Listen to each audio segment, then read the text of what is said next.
Colors.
powerful was that? Good afternoon, everybody. My name is Rick Balentine. I'm the Fire Chief of the Aspen Fire Protection District. On behalf of our Board of Directors and all our firefighters and personnel here today to welcome everyone here today to honor the attacks 20 years ago in Washington, D.C., World Trade Center, and in Pennsylvania. As well as the thousands of first responders and private citizens that have perished since that tragic day from 9/11, related illnesses, and even more thousands suffering as a result of the attacks 20 years ago. Long before telephones and radios, fire departments used a telegraph to communicate. When the handle was pulled on once familiar red fire alarm boxes that were everywhere in the country, a special code was transmitted to each fire station. When a firefighter died in the line of duty, the fire alarm office would tap out a special signal. That signal was measured, 5 measured dashes, then a pause, then 5 more measured dashes, and a pause, then 5 more dashes. This became universally known as the tolling of the bells, and is what you heard a few minutes ago when Captain Palmer and I told our bells. This time-honored tradition is a signal of honor and respect for all those brave men and women from fire, law, EMS, and military that made the ultimate sacrifice 20 years ago today on September 11th.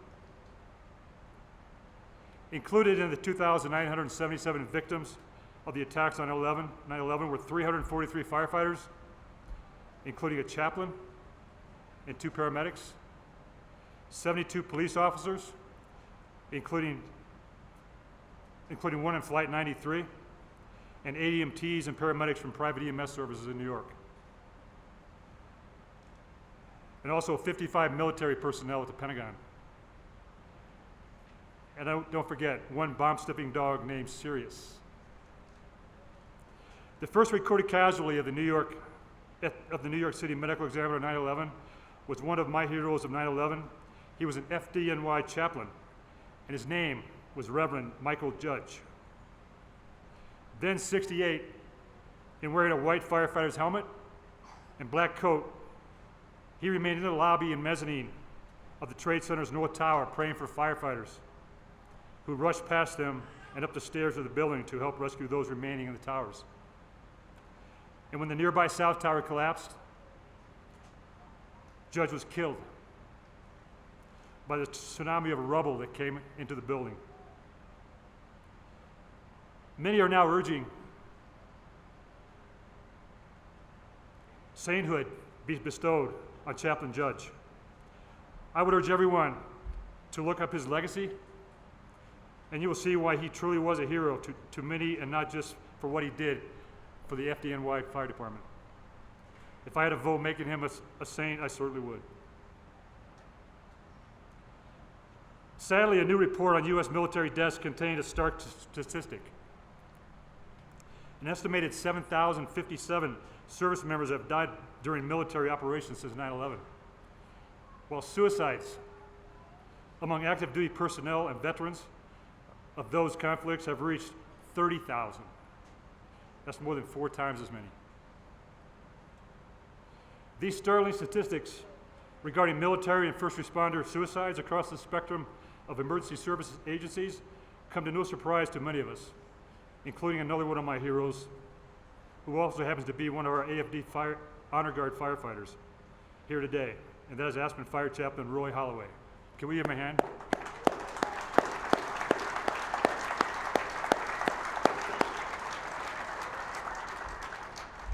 Chaplain Holloway is on the phone at all hours of the day and night, working with many of these veterans and others with what I would call the effects of this latest pandemic in America, and it's not over. However, we are fortunate in Aspen and the Roaring Fork Valley to have some outstanding mental health resources available to us, such as Aspen Strong, Aspen Hope Center, Mind Springs, and others that are always there when we need them. And we need them a lot, it seems. And I would urge all of us to support these wonderful organizations every chance you get so they can continue to be there when we all need them. There were many heroes who emerged in 9/11, and one of them for me is another Aspen resident. Her name is Andrea Bohr.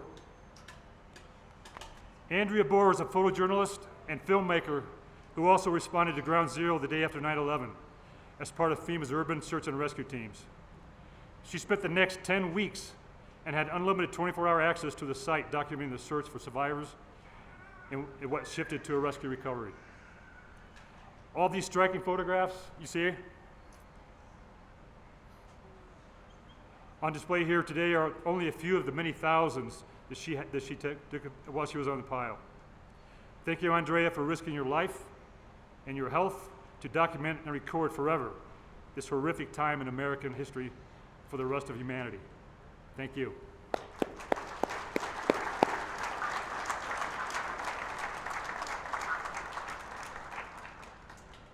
Sandy Dahl, the wife of Flight 93 pilot Jason Dahl, that crashed in Pennsylvania, Shanksville, she once said, "If we learn nothing else from this tragedy, we learn that life is short and there is no time to waste and to hate."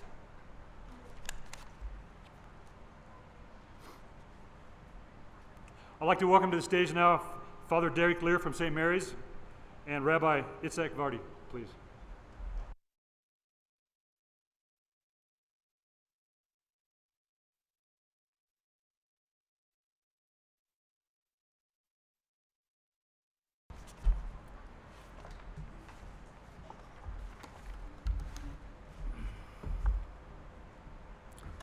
Chief Balentine, I sincerely thank you for the invitation to be here. This is my absolute honor and privilege to be invited to speak a few words of remembrance on this most solemn day of anniversary in our country. And Chief, thank you for your kind words about Father Michael Judge, too, one of my heroes as well. You know, I'm sure we are all familiar with those two words that are synonymous with the 9/11 attacks: never forget. And all of us who are old enough to remember that day will never forget. But yet, each and every one of us has unique memories of that day, a personal experience that perhaps no one else could understand. And for me, there is another memory I have that I will never forget. Maybe some of you remember this as well. It was the Super Bowl that year, February 3rd, 2002. It was held in New Orleans, in the Superdome. The New England Patriots defeated the St. Louis Rams that day to win their first of 6 Super Bowl titles. But what I remember has nothing to do with sports. The halftime entertainment was Bono and U2. There must have been 100,000 people in the stadium cheering wildly. Bono stepped onto the stage, the lights dimmed, the crowd roared, and the band began to play. And if you watch the video of that performance, you can hear Bono over the music and the cheering, speaking into his microphone saying, "Lord, open my lips that my mouth may sing forth your praise." In fact, what followed turned out to be a kind of prayer. As the song began, the music swelled, and behind the stage, a massive banner started to rise. Coming up from the floor of the stage, rising towards the ceiling, hundreds of feet above. And I imagine that around the world, millions of viewers were just transfixed, stunned, and moved at what they were witnessing. On the banner were projected the names of all those who had died on 9/11, less than 5 months before. And the music continued. Bono and U2, they sang about a place where the streets have no name. And the banner, it kept growing, and the list kept getting longer. It seemed like it would never end. Name after name after name. It was a visual litany of the lost. And then the banner reached the roof of the Superdome, and it collapsed. rippling to the floor. And for a brief moment, it felt like we were back there again. And it was all happening again. To see it so clearly was devastating. And at the end of the song, with the crowd on its feet screaming wildly, Bono, he opened up his jacket, and there inside was sewn an American flag. He stood there in defiance and in pride and in solidarity. You know, there have been so many other tributes and memorials and remembrances in the last 20 years since that day, but really nothing like that. It was raw, it was real. An Irishman stood on stage in New Orleans and paid tribute to a tragedy that struck New York and Pennsylvania and Washington, and he said, in effect, "I am with you. Inside, I'm one of you. This is my tribute, my remembrance, my prayer." It's difficult to capture what this anniversary means to us as Americans. The things we feel are almost beyond words. Many people are still, in a way, groping in the dark, struggling to find a way to deal with what happened, dealing with how much our lives and our world has changed. Yet this day, we come together as one people before God with our prayers and petitions, our grief and our anger. This has been a heavy cross to bear for our country, especially over something that seems so unforgivable. But by God's grace, somehow we pick up that cross, we bear it on our backs, and together, united, we begin the long walk. That's what Americans do. We may carry it on our backs, but what is more important is what we hold in our hearts. And it is this: that love is greater than hate, that hope is stronger than despair, that vengeance is no match for forgiveness. Today, brothers and sisters, we pray to remember that. And we pray very simply in remembrance. We remember all the lives that were lost, the martyrs who were born, the heroes who did what no one thought possible. We remember. We remember sacrifice. We remember courage. We remember greatness. You know, at that Super Bowl, the song Bono performed was "Where the Streets Have No Name." And Bono has said that he wrote that song about growing up in Dublin, where everyone could tell who was rich and who wasn't by the street they lived on. And the place he was singing about was a city where that wouldn't matter anymore. It was his vision of heaven. I'll show you a place where there is no sorrow or pain and the streets have no names. My prayer is that we may one day know that place and walk those streets in gratitude and in joy with those we remember this day.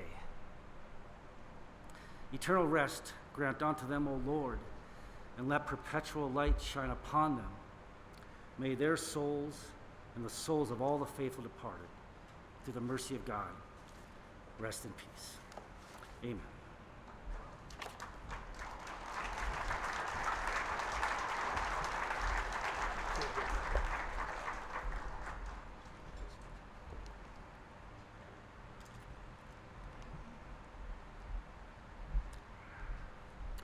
Welcome. Shabbat Shalom. Today is a day to remember and day for peace. There is time to be born, time to be die, time to be silent, and time to speech. Time to be killed and time to be healed. Time for war and time for peace. And today is a time for peace. And there is time that we need to share our feeling, to pray for our loved one. And today, September 11, we pray. We pray for peace for the whole world. Our sages understand and see the need that we all going through this period of time in our life when we lost our loved one, and create for us a spirit prayer that connect us to our loved one in heaven, to connect us to the Holy Spirit, to connect us to ourselves, and bring healing and cure to ourselves. This prayer fill us with compassion and fill the emptiness, the black hole that we have now in our life, the pain and the sorrow for our loved one that are not longer with us. And this prayer, it's called Kaddish. She's been read hundreds of years ago, and we still use this prayer for each other when we lost someone. This prayer brings good memory to us every time when we say it. It can bring the world to a better future. This prayer can bring peace to us. In the Jewish mysticism, we believe that each one of us here, there is a reason, there is a mission for each one of us to be here. We are all together like one piece. This universe has been created as a one piece. And every time when we miss someone, when we lost someone, we can feel it. It's empty again. We have to understand that this universe has been created for us. And we have a job, a work to do, to make sure that this place stays. Every one of us is unique. The last part of this prayer, it's about peace. It's potential to each one of us to bring peace to this world. So, with your permission, I'm going to say a few words in Hebrew about this prayer for our loved one that are not with us today. יתגדל ויתקדש שמי רבה, בעלמא דברך כרותי וימליך מלכותי, ויצמח פורקנה ויקרב משיחי. And the meaning of this praise, the name of those people that we lost, remain forever. Because that's what left behind us when we living in peace. Only a good deed that we did, that's what remain behind us, what we did in this world. And those people that died in September 11, their name is what left behind them. The hero that give their life to other people, the name behind them. And this is what this prayer is about, to lift up those names to heaven so they can rest in peace. And we ask for this prayer, we ask from God the same way that you make peace between the angel, you make peace in the universe between those planets, stars, or everything is in there for billions of years. Everything is there in a system, work together. It's still there. Why we cannot live in peace here? This is what this prayer about. We want to be like all the part of the universe. Live in peace. So I want to bless you. As you came here in peace, you live here from peace. And if we live each other with peace, our family can live in peace. Our community live in peace. The whole world can live in peace. And we can be like one piece, all of us together. And we say, Amen. Thank you.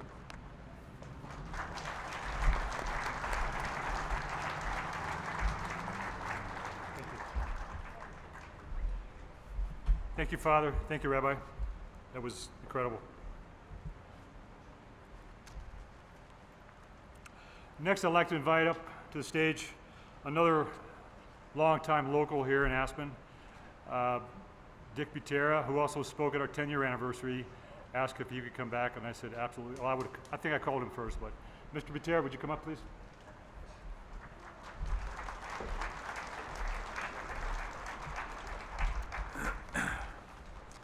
Thank you, Rick. It's quite an honor to be asked to speak. But I feel that everybody here and me have a common bond.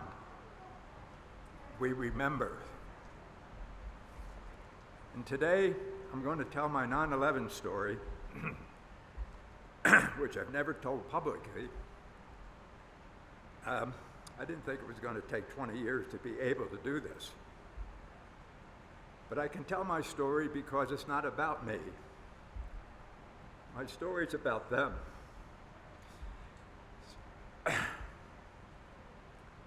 60 Aspen firemen, most of whom are volunteers, policemen and EMTs that you never notice. These are our heroes. Every day, 24 hours a day, they're on call to protect us.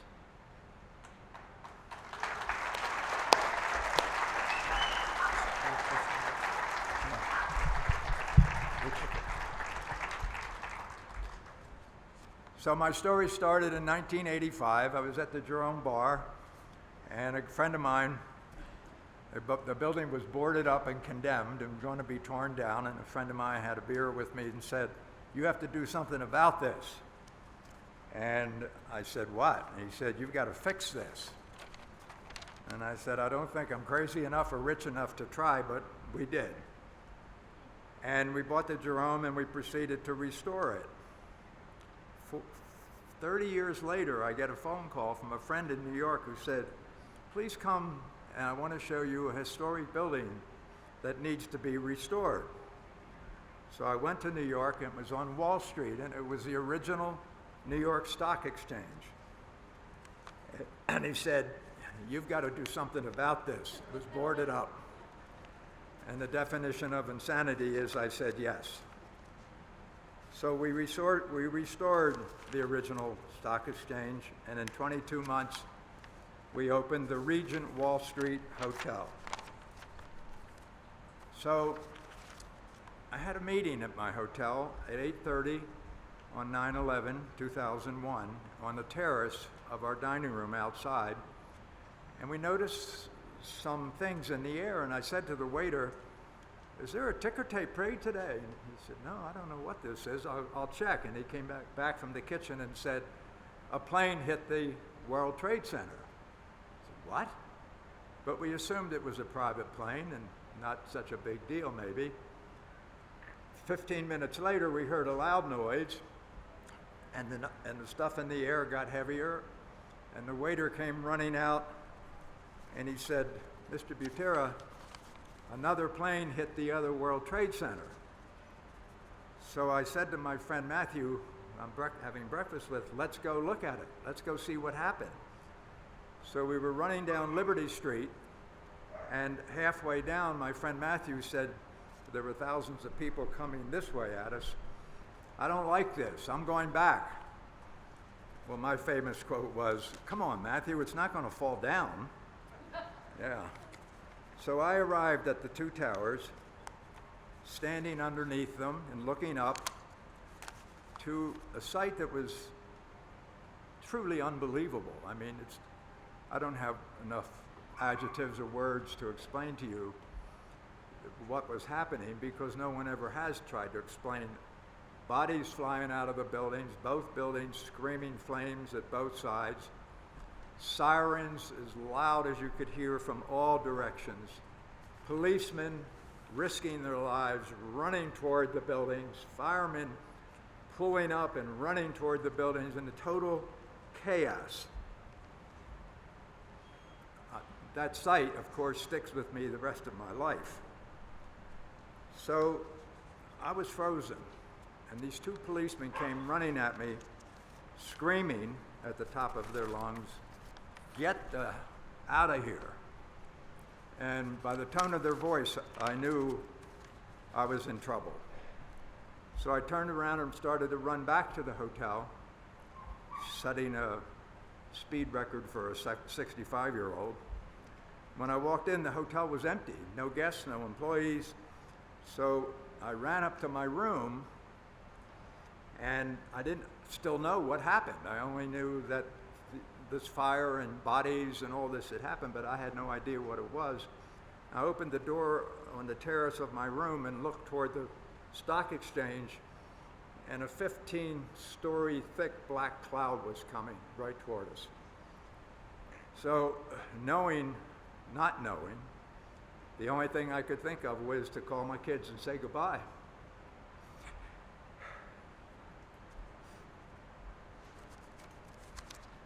We couldn't get a dial tone, but I got a wet towel around my face and I ran to the basement where I saw all my employees and all the guests with looks of fear on their faces that I will never forget.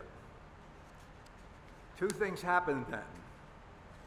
Mayor Giuliani called and said, your ballroom is the feeding center for all the firemen, policemen, and EMTs. Immediately. So we set up long picnic tables, and the word got out that we were feeding these heroes. They're all the same. There was so much food coming to the back door of the hotel from every restaurant in New York. The patriotism, everybody wanted to feed the heroes. We had 5 policemen back there just controlling the chaos. We managed to serve 3,500 meals a day. And I'm the lucky guy who got to sit with these heroes round the clock. They were having 12-hour shifts to go down to the pile, do their work, look for their friends, and come back and sleep on the floors of the hotel and eat our food. So I was begging one of the captains to let me go down to the thing, and he would not let me go because he said, you're not trained for this, it'll ruin your life if you go down there. But I saw these marching firemen from Los Angeles and from Detroit and Cleveland coming in and going out and exchanging the tables. No one talked. No one had to talk. Every guy knew what his job was. There was no superintendent. It's like these guys go when they go to a fire. There's no boss. They know what to do. So finally, the second day, he let me go down. And this lovely woman policeman, Maria, was assigned to take me down. And we went down and we went in the wrong way, and she didn't want me to see that, and I won't describe it.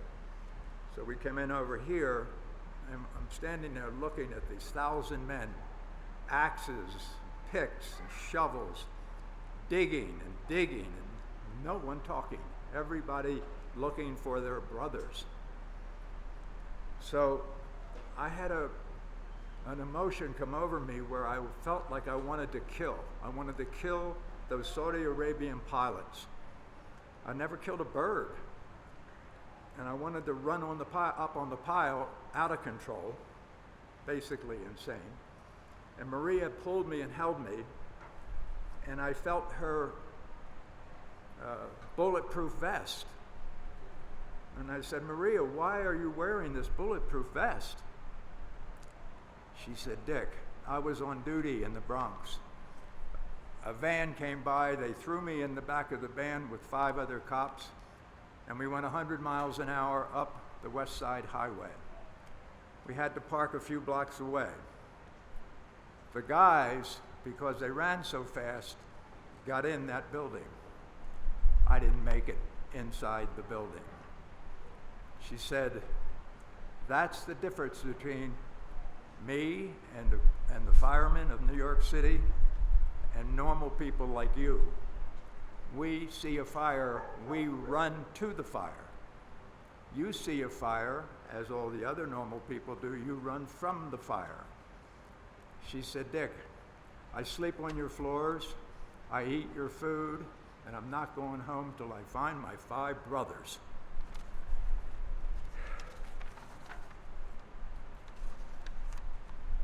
So, the thing that I want to convey today is the faces of those thousands of firemen who came to save their brothers.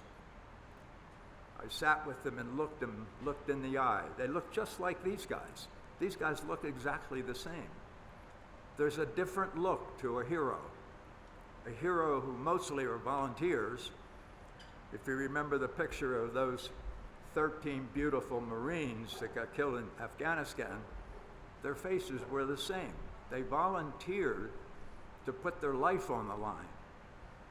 And I feel like I'm the luckiest man in the world because I got to look at them and talk to them and discuss with them their frustrations, their anger, their hope. They wouldn't give up hope. We dug for 10 days, they dug on that pile. It's been reported that 30% of them have died from cancer, from the stuff. And the reason I couldn't talk about this for 20 years is because I still see their faces. I still see Maria. But I look at these guys and I see them also. Our guys are the same. We have heroes in this community that should be recognized not once a year with a beautiful ceremony that Rick puts on, but every single day. I put my head on my pillow and I think my house is safe because of these guys. So my message is that Aspen's a very lucky place, as we all know, for many reasons. My number one reason are these 60 men. Thank you.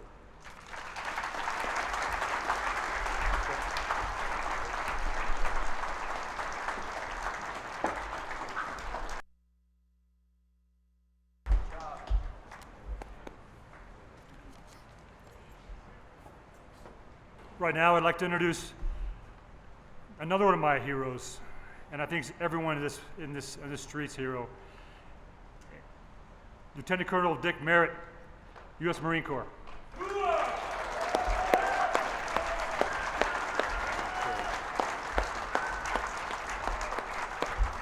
Greetings, everyone.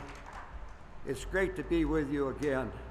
Last year, we could not celebrate Patriots' Day, a national day of remembrance, caring, compassion, and service. 25% of the people probably in this crowd here today weren't even alive 20 years ago. I'd like to direct my comments to this young man in the fire hat down here with his mother. We want you to remember this day. Your mother will coach you, a day not to be forgotten. A very special day for me. My grandson Sheldon is here today, and it's his birthday. He's 12 years old, right over here. So we'll remember that. And what we've been doing with Sheldon and his sister, working with the Boy Scouts and Girl Scouts, they've been participating since they could hardly walk at our Veterans Day Memorial and our Memorial Day services, and placing flags at the cemetery for those who have fallen. So it's very important that we remember those that have fallen in the service of their country. And that is the firefighters, the first responders, the law enforcement, and our military people. Many, many of those that lost their lives on 9/11 in the towers and at the Pentagon where service has served in the military. And so the military serves to continue to serve our population. On the day after 9/11, 12 September 2001, the recruiting stations in the United States were filled with patriots who went down to enlist in the military and serve their country as a result of what the Al-Qaeda had on our country. And so we served, and 20 years later, we just finished coming out of Afghanistan. I serve on the staff of the Huts for Vets. Over the years, we've taken over 300 vets to the mountains to heal from PTSD, traumatic brain injury, suicidal tendencies. And we just had a group last week that we had 3 Afghanistan veterans who reunited. They'd served together. And so the bonding is there, and service continues. And even though they're not on active duty, they continue to serve our country and get their education and be members of our community. And I told them when it was starting to bring down Afghanistan and we were leaving, I said, this is deja vu all over again for me from Vietnam. I served in Vietnam. And I remember in April of 1975 when we pulled out from Vietnam, I had a battalion at Camp Pendleton, California, and I was tasked to take care of 200 Vietnamese refugees and get them started in their lives in our country with compassion and service that we did that. About an hour ago, I stopped over at the cleaners over here and spoke with the Vietnamese people that came out of that tragedy in Vietnam 45 years ago, and we settled them in this community, and they're part of our community. We have to remember that there are tens of thousands of Afghanis returning right now, and so it's very important that we accept them with compassion and show them service and kindness as we are here on Patriots Day. Remember that. Thank you.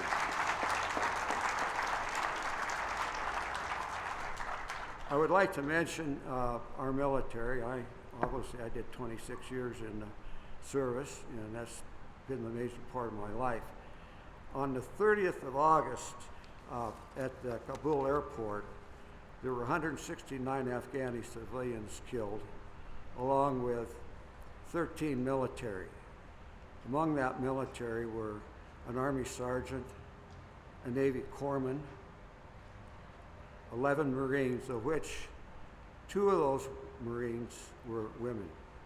And so I thank all of us, men and women who serve our country. I'd like to mention one in particular that struck me. Her name is Sergeant Nicole G. She was killed.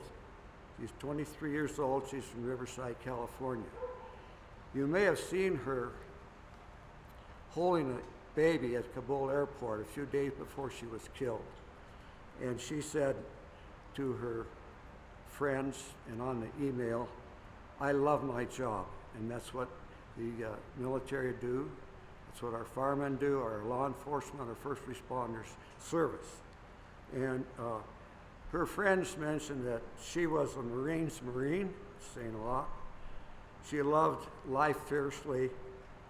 She was a light in this dark world. So let's remember those 13 that lost their lives last week. They were going to be buried this week, and they served. So Nicole leaves her husband behind, who is another patriot, a Marine Corps sergeant. So as I close, let's just remember this Patriots Day, kindness, compassion, and service. And thank you, all those servers that take care of us. And all of your servers, reach out and help everyone that you can help. We need all the support we can. We have to be together. Thank you.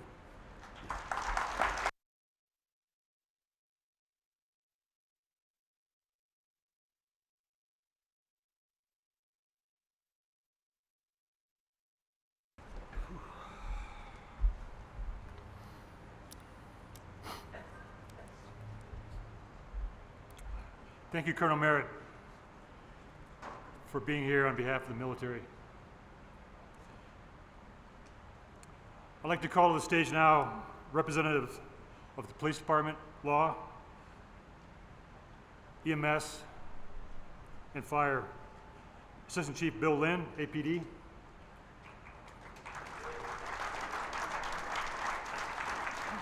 Gabriel Muthing, Director of Aspen Ambulance District.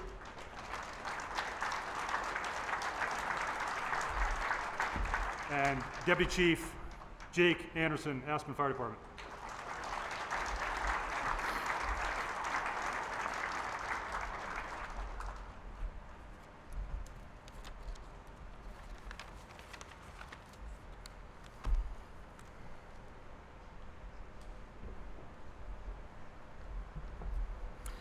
Good afternoon. I've heard it said a single death is a tragedy, but 1 million deaths are just a statistic. On the tragic day we're remembering today, there were almost 3,000 of those deaths. And I want to remind you that each one of those deaths were a tragedy. This, while numerical, this is not just a statistic. Each of those lives snuffed out were a loved one to someone, they mattered. Now, the actual number, as has been spoken here earlier today, was 2,977 victims killed in the September 11th attacks. Of those, 412 were my brethren, my people, those who run towards the danger, the emergency workers of New York City who responded to the World Trade Center. They included 343 firefighters, as mentioned, a chaplain and 2 paramedics of the New York City Fire Department, 50 police officers from the area, including the Port Authority of New York, the New Jersey Police Department, and of course, NYPD, 8 emergency medical technicians and paramedics, 3 New York State Court officers, and a patrolman for the New York Fire Patrol. But so this doesn't become an accounting exercise, let me tell you about someone whom I met from an obituary and some related articles that I'll just share with you. New York City firefighter Michael Weinberg was relaxing on vacation, just a few minutes from a golf tee time, when he got the news that the World Trade Center had been hit by an airliner. His own sister, Patricia, worked there. Michael jumped into his personal car and sped towards the city, both worried about his sister and, of course, he was answering the call of duty that doesn't withstand the beckoning of a vacation. Michael's car was eventually later located, parked along the side of the highway, where he had apparently abandoned it simply to hitch a ride with an emergency rescue vehicle. Weinberg went to the Twin Towers with Fire Department Chaplain Michael Judge and Captain Daniel Bretho. Michael's sister Patricia, having safely escaped the building, was standing safely on the Brooklyn Bridge when that first tower fell. Everyone around her was madly dialing cell phones with no success, trying to contact their loved ones, when suddenly her own phone rang. It was my older brother, she recounted. He said, "Thank God you're all right," and Michael's on vacation. Little did either of them realize that at nearly that exact moment, their younger brother Michael had just arrived at the World Trade Center. Now, Michael Weinberg was a talented athlete. He attended St. John's University on a baseball scholarship. He played minor league baseball with the Detroit Tigers farm teams. He was a lifeguard, a personal trainer, a gifted golfer, someday hoping to join the senior pro tour after his fire career. And he was a stunningly handsome, the baby of the family, a part-time model, and now a firefighter. He loved being a firefighter, his father said. He liked the action, he liked the camaraderie, he liked everything about it. His father said he always did the right thing. He loved to help people. As the towers collapsed, Michael and Captain Bretho, who had just arrived at the towers, tried to find shelter under a fire truck. His family was told he died instantly. Their bodies were among the very first recovered at the scene, and the chaplain Judge was found not very far away. Michael's father said there's so many like him who lost their lives, but that at least he was lucky enough to get his son's body back. It's unbelievable, he said. I'll never get over it. Michael was 34 years old. I tell this story today because on September 11th, 2001, I too was 34 years old. Since that day, my wife Natasha and I have been very blessed. We've had 3 beautiful children. I've taken them to school. I went to football and volleyball games, ex-ed trips, driving lessons. I took prom pictures and attended graduations and celebrated anniversaries and vacations. Just this week, I even attended the wedding of my own son, Ethan. So many memories, so many joys. In fact, a lifetime full of them. That same lifetime stolen from Michael Weinberg. So as we say these words, never forget, never forgetting for me will be remembering him, Michael Weinberg. And today I just charge each of us with this simple task, if you'll bear with me. Just pause for a moment now. Take a deep breath.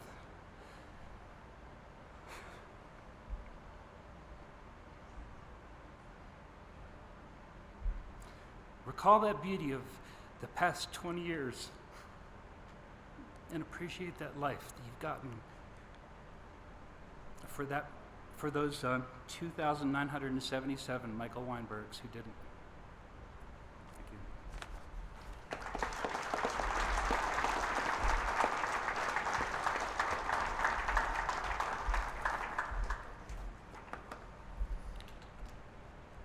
On September 10th of 2001, I had gone fishing with my father. It was a beautiful day. Fish were biting. I, of course, caught way more fish than he did, way bigger. Sun was out, the water was fantastic. I remember midway through the day, sitting on the bank, talking with my father, and we were discussing the simple things in life. We spoke of my job and how much I enjoyed at the time being a tactical paramedic in Indianapolis, and how much I admired and enjoyed the people that I worked with. I told him of a girl I had met the week before that I was sure was the one. We talked about a vacation I was planning in a few months, and it seemed like the perfect day. As we parted ways that evening, he extended a handshake and wished me luck with the girl, and told me he was proud of the work that I was doing. When the morning of September 11th came, and I watched the first plane hit, my thoughts immediately went to tactics. Where would I stage a truck? Where would I set up triage? Where would I place staging? How many high-rise packs would I need? Where are the standpipes? All the things we normally think of as firefighters, paramedics, police officers. And then the second plane hit. And it was very clear that this was no longer a normal incident. Suddenly, the realization came that something was different. As I watched the responders start to climb the stairs, as I watched the paramedics set up a triage area and a way to get victims out, I thought, what must be going through their heads? Did they realize the potential disaster about to unfold? Were they thinking of their families? Or were they just thinking, I have a limited time to get people out of this building, and I will get out as many people as I can, no matter the danger, no matter the cost? When the towers collapsed, I suddenly realized that this was no longer the same world as it was yesterday. Were those simple talks with my father ever going to be simple again? I remember my father calling and wondering where I was, what I was doing, what I was thinking. I'm sure in the back of his mind, he was wondering, would I be going into a building that day and be asked to give the ultimate sacrifice? I could feel the fears and emotions of my father, yet stronger than anything else, the feeling of pride. We are here today to honor the 412 first responder heroes that lost their lives on that day. We are also here to honor the families of those 412 that gave the ultimate sacrifice as they willingly gave their fathers, brothers, sons, sisters, and mothers to keep us safe. Many of you have heard the quote from Mr. Rogers. When you see scary things happen, my mother always told me to look for the helpers. On the day when the most awful of disasters happened, I would challenge that statement just a bit to say, look for the protectors. Those that spend their lives and provide selfless service to others to protect and keep others safe. Those that run towards danger and adversity. In the days following September 11th, a new breed of protectors were born. Those that joined the police department, the EMS departments, fire departments, or our United States military. They did so knowing with utmost certainty that their lives could be sacrificed. Yet they signed on the line and became a protector. I've often been approached by someone who has made the statement, but I could never do what you do. I could never see the things that you see. I could never handle the things that you handle. I can't run into a burning building. I could never stop the bleeding at a car accident. And my statement to them is very simple. Find a way to give back. Find a way to help a neighbor, a friend, a coworker. Find a way to help our public safety and military members. Find a way to help a veteran when they come back from combat. Heroes can be found anywhere. You just have to step forward and live every day in service of others. We are here to honor the men and women who gave their lives to protect us, and we will never know how many lives were saved that day. We will likely never know how many lives have been saved since, thanks to our veterans and members of the military. We only know that we can sleep soundly at night knowing that there are protectors waiting to keep us safe. In closing, I ask that when you leave here today, that you don't let this be the only day you remember those heroes that were lost on September 11th. I ask you to remember them each and every day and find a way to honor them. Honor their sacrifice. Honor their willingness to give their lives for another. Find a way in your daily life to give back. You don't have to climb the stairs of a burning building to make a difference in someone else's life. You only have to do something to help. Live your life in service to others.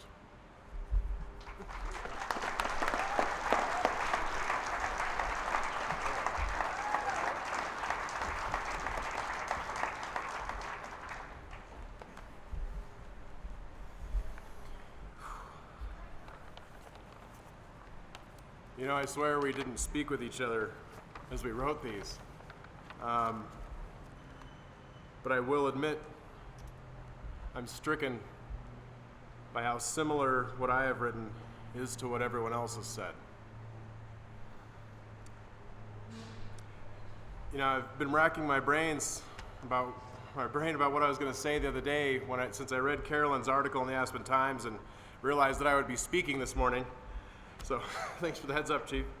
It was a great article, and I think that's one of the reasons there are so many people here. All kidding aside, it's truly an honor to be up here, and I appreciate you having me do that. I was chatting with another journalist yesterday named Matt Bennett from the Daily News, and Matt asked me, you know, Jake, what does 9/11 mean to you? So I began to tell him. I opened my mouth with my cell phone smashed against my right chubby cheek, and no sound came out. And it's not that I had nothing to say. It's that I had everything to say, and it all got jammed up somewhere between my slowing, aging brain and my typically blabbing mouth. A little bit later, you know, I was finally able to type a few words to him in a text, and I told him what 9/11 means to me is everything. It means everything. 9/11 showed us all the best and worst of humanity. It reminded us that evil truly exists, but that good is more prevalent. It reminded us that life is so important and fragile and fleeting. That's why it's so important that I tell my wife and my kids that I love them every single chance that I get. It's why I've become an expert at sneaking kisses on their foreheads while they're still sleeping and I leave for work. It reminds me how important it is to be the brightest light that I can be for the world, and to remember that we are all much more similar than we are different. and to help others remember the same. It reminds me that we owe them, that we owe all of them, the victims of September 11th, and all those responders and soldiers before and since then that gave their last breath so we could continue to use ours. We owe them.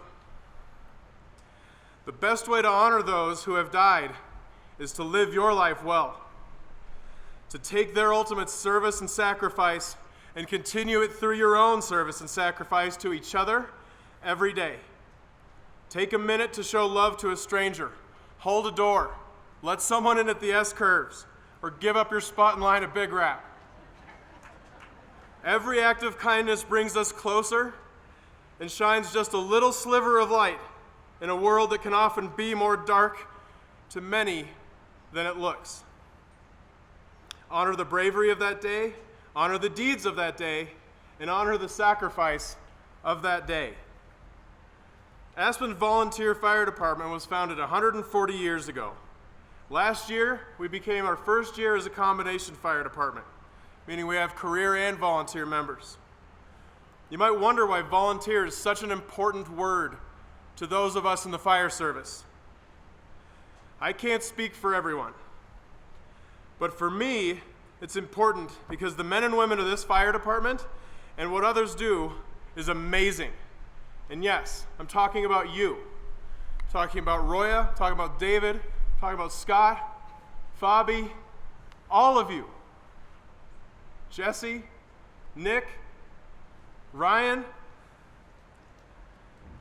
all of the firefighters, all of the EMS providers, all the policemen, all the soldiers, and all of the rest of you who showed up yesterday and today to get this ready and to be here right now.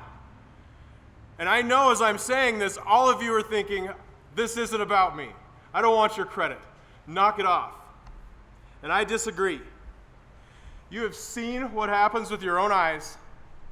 You know exactly what the ultimate sacrifice looks like, and you're still standing right here. Volunteer is an important word to me because on some level, all firefighters, all service workers, all soldiers are volunteers. You can pay people to show up, to be prepared to train, but they must volunteer their blood and sweat and tears. You can pay them to do reports, to clean the station, to run that next false alarm, but they must volunteer to face down a pandemic with nothing but paper and plastics between them and an unknown enemy. You can pay them to check the trucks, write SOGs, and all the super fun administrative gobbledygook that I get to do. But all of you, career, volunteer, and title, police, fire, EMS, military, you all must volunteer to place your life on the line to save another. There is no compensation package that I or anyone else could create that would force someone to do that. It is your spirit, your drive to serve, and your commitment to be the shield between danger and the rest of those people out there that compels you to volunteer that every single time you show up. Every responder who died on 9/11 volunteered. Every soldier or emergency worker who has died before or since volunteered their life as well. A wiser man than myself once told me, people exist to serve, not to be served.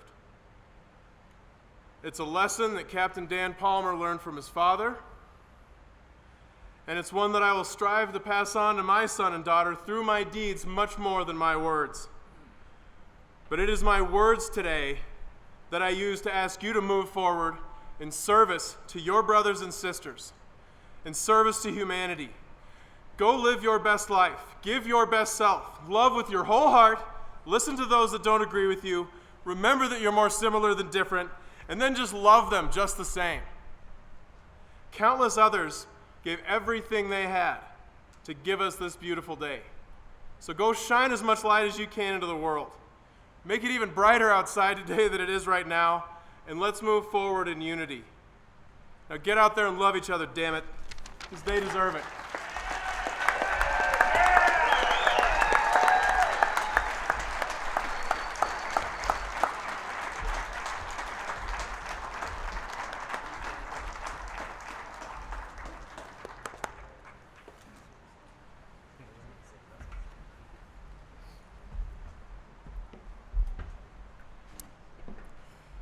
Can everybody hear that okay?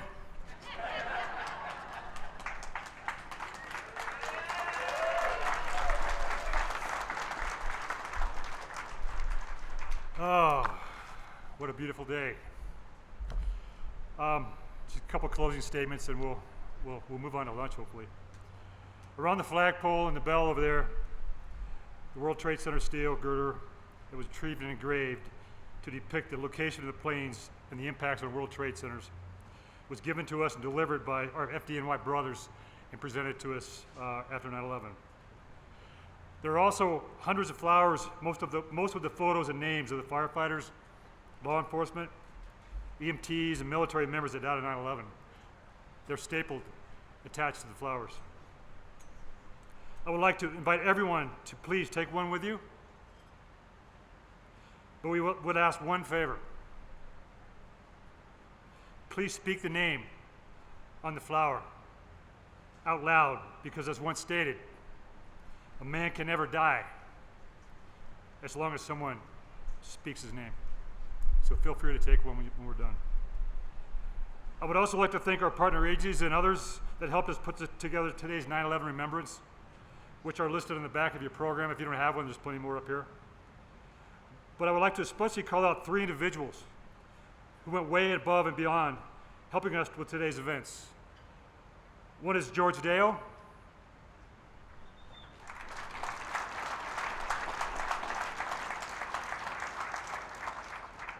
Angelo Elia from Casa D'Angelo.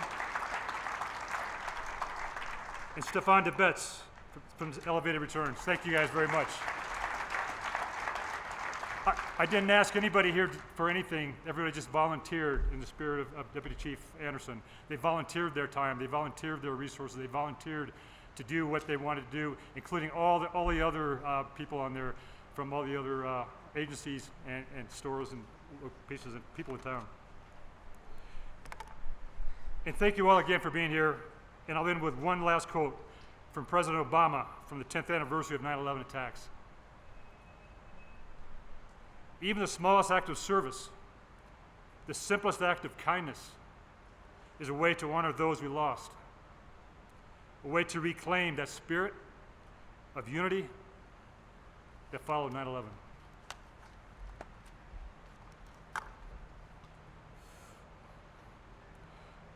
Honor guard, please retrieve the colors.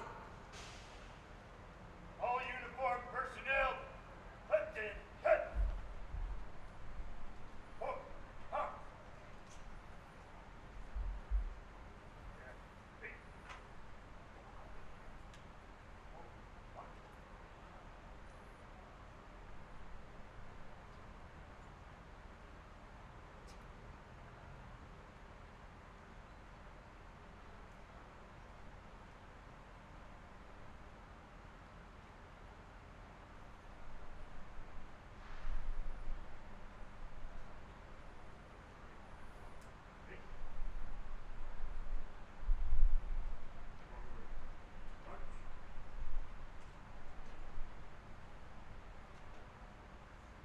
Retrieve the colors.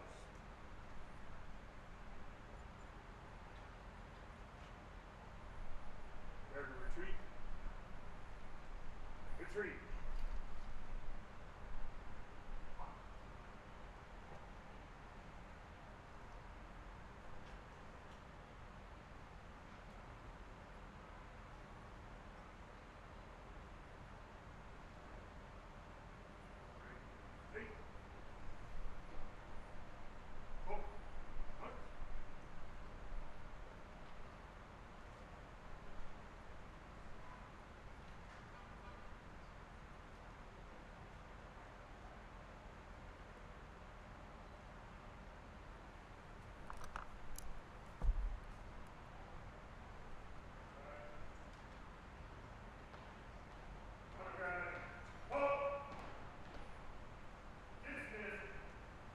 All right, thank you everybody.